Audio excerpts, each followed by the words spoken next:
po, ako po si Vivian Marquez and dito sa Wish Ko Lang episode, ang pangalan ko po dito ay si Lina, isang mapagmahal na nanay at handang lumaban para sa kanyang anak. Nagkanta ko ba ako para magtrabaho? Samantalang ikaw, sinaktan mo yung anak ko! Sinaktan mo siya! Sinaktan mo yung inosenteng bata!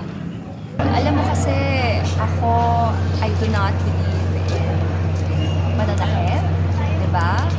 So, ako, the way I treat my child is by talking to them. Even my parents, gano'n, sa maayos na usapan.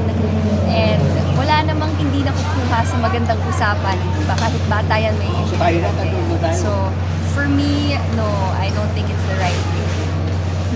Sana po lahat po tayo manood ng Wish Ko Lang, 4 p.m. every Saturday po yan. Abangan niyo po ang episode namin.